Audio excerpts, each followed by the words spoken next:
Hey everyone! Welcome to my Wellness Patriot channel, where we talk about wellness of the body and the mind and the spirit as well.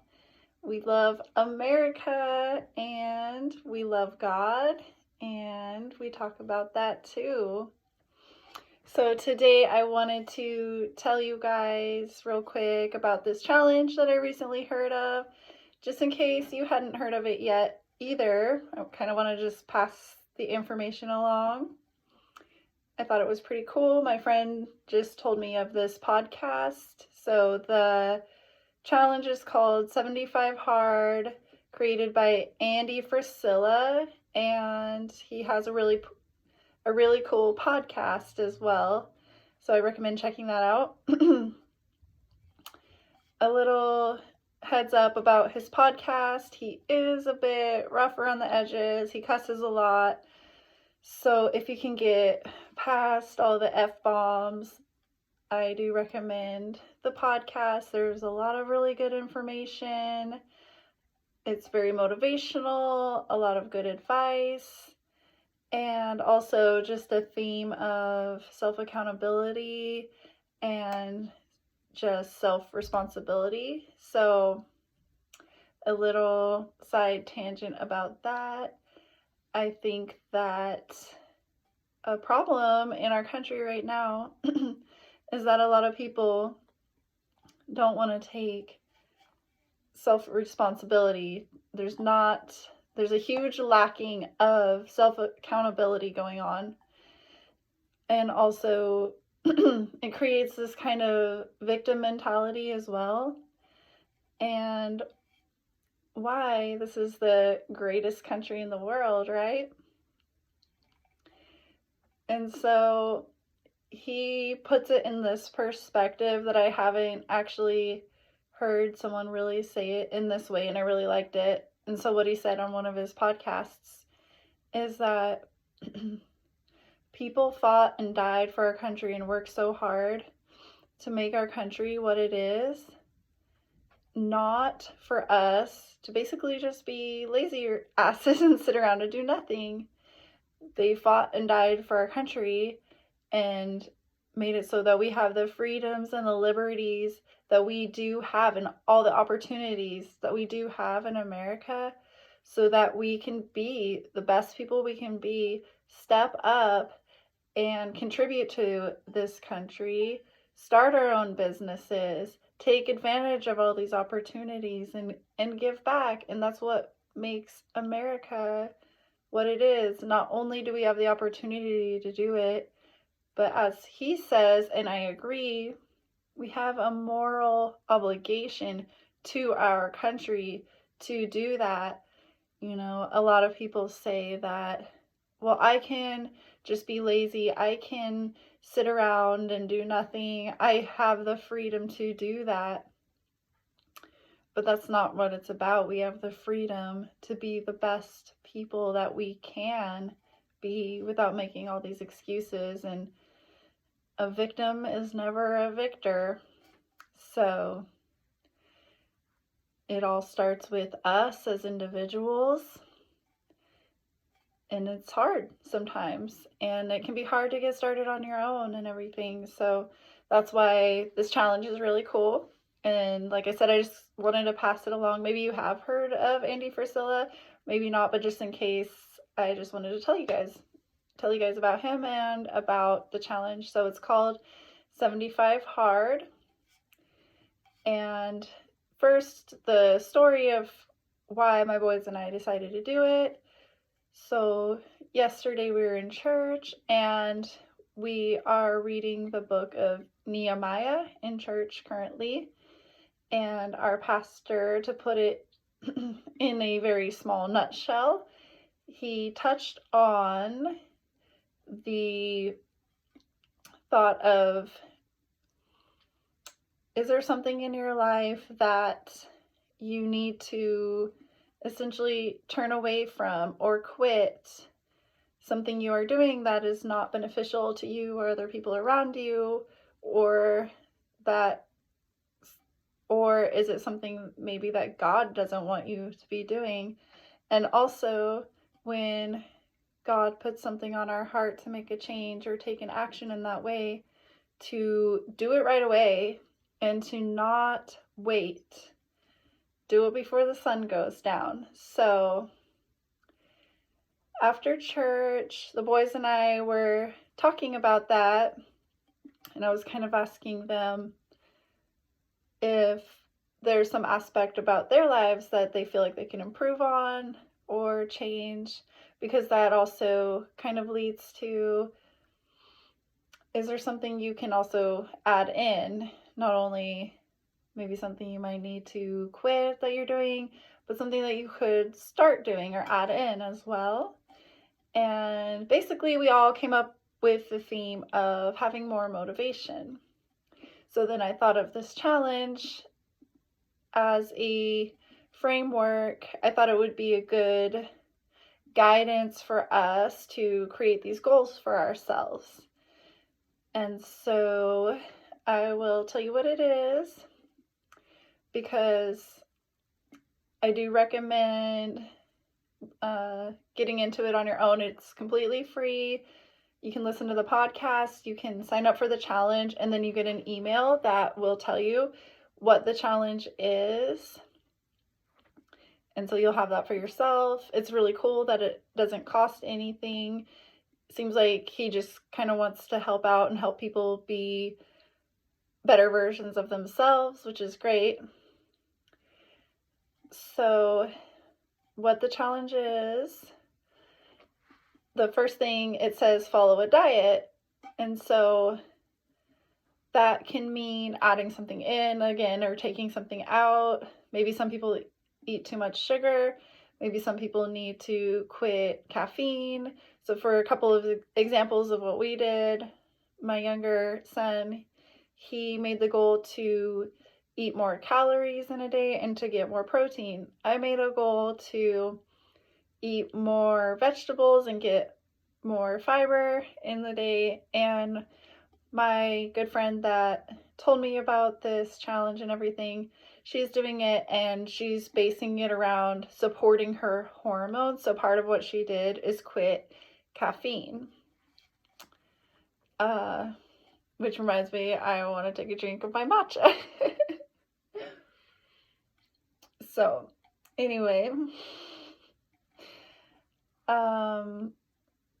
that's the diet part. And then the next part is exercising. It says 45 minutes of exercise that has to be outside.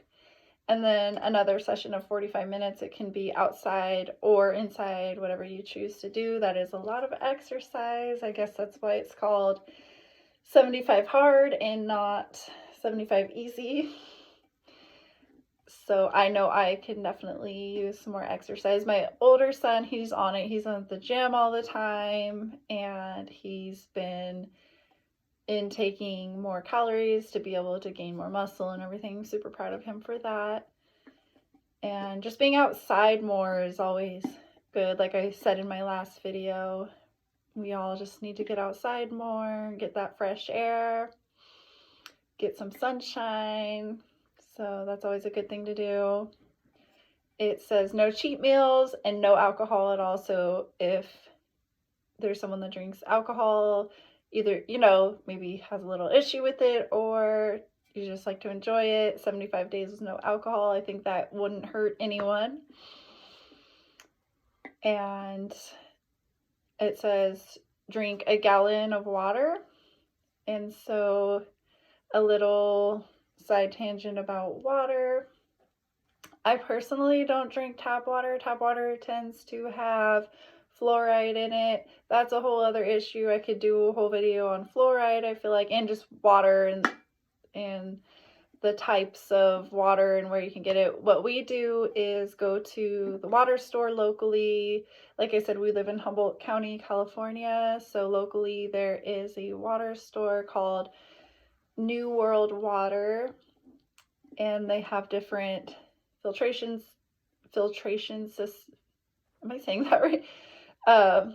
Filtration systems like reverse osmosis, Biosera, CERA, and that's where we get our water. I think, of course, spring water would be optimal. Spring water at the source. I would love to find a source of that at some point, to just be able to go and bottle your own water at a spring. That would be amazing, in some glass water bottles. If you're getting water from the store, make sure if it's in plastic, you're not leaving it in the sun, and hopefully on the way to the store, those bottles weren't left in the sun, because there's chemicals that are in the plastic that can leach into the water, such as BPA, and then there's even a lot of BPA free plastic, but then they put, I guess, even worse things than that, even when they say it's BPA free.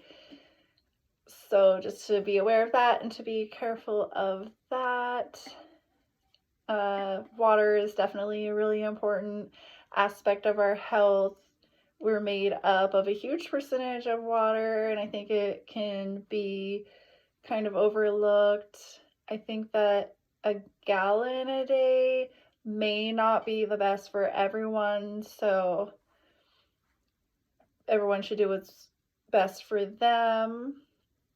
Too much water can kind of flush nutrients out of your body and overwork parts of your body, like your kidneys, so that may not be a good thing. So what's best for your body, but I think a lot of people don't drink enough water, from what I've observed in a lot of people that I know. So upping the water is a really good thing to do. And then another part of the challenge is reading 10 pages of a book every day.